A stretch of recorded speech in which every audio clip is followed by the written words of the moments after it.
Hi, I'm Nathan. I go by Peteparker, and every week I do comic book reviews because that's the rule around my house. If I want to keep doing them, then I have to review them online.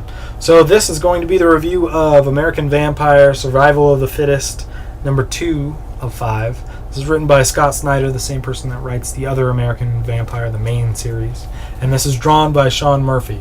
There's also, I should point out who the colorist is, because the colors are wonderful as well.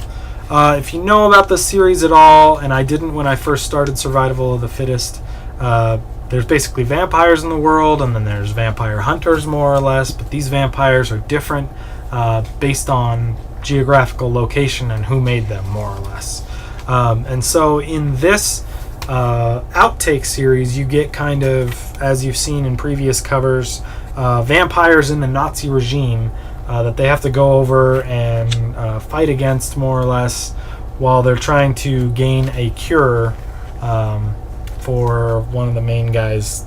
His kid, I guess, got injected with vampire blood and became a vampire himself, so he's trying to cure his kid. This book is great. It's just as good as the original series itself, but we just got into some really cool, like, Nazi vampire scene right there, which is really awesome too. Obviously, this image here is awesome enough that they put it on a cover on the other book. So, yeah. So it's pretty cool in general.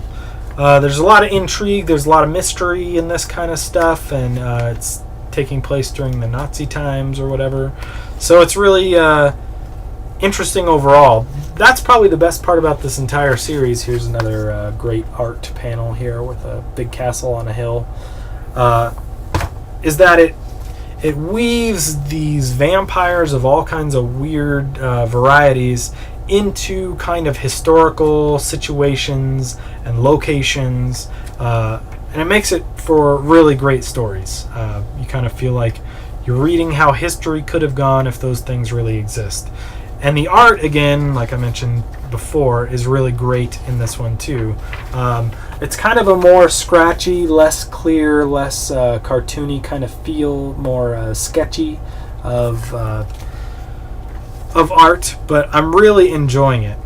Almost as much as I enjoy Mr. Albuquerque's art on the main series. Probably as much, really. And then the coloring adds a lot of awesome detail to it too. One thing that was kind of weird that you kind of have to get used to is apparently the secret society of vampire hunters have a lot of money, apparently, because the inside of this plane is completely decorated like the inside of a train. So it was unapparent what was going on until you figured out that it was a plane that crashed. And then I felt really bad that it crashed, and all that fanciness that was set up in there totally got ruined or whatever. But it's really good. This is a definite improvement on the first one. I didn't love the first one. I thought that the main series was going to be the big thing, and this is kind of going to be a secondary offshoot kind of thing. But this particular book made up for the first issue in this particular series, and brings it up to the level that I've come to expect with American Vampire as I've caught up on it in the past week or two or so. So this is a great book. I definitely give it a 5 out of 5. I'm loving the entire American Vampire series, which is weird because I don't really like all the vampire stuff elsewhere that's going on right now. But it's great, and you'll like it.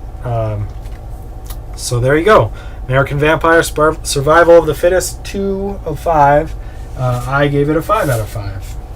So if you like this review, you want to check out other ones that I've done, look for video reviews by Peteparker, or look on YouTube for the account of Spidey207 without the E, because that's where I upload them. I may or may not be doing this next week because I'll be out in San Diego Comic-Con, but I'm going to try, and then we'll see what happens. If not, fear not, I will be back 2 weeks from now to do all the reviews from next week and the week after, so there you go. In any case, thanks for listening, and we'll talk to you next time.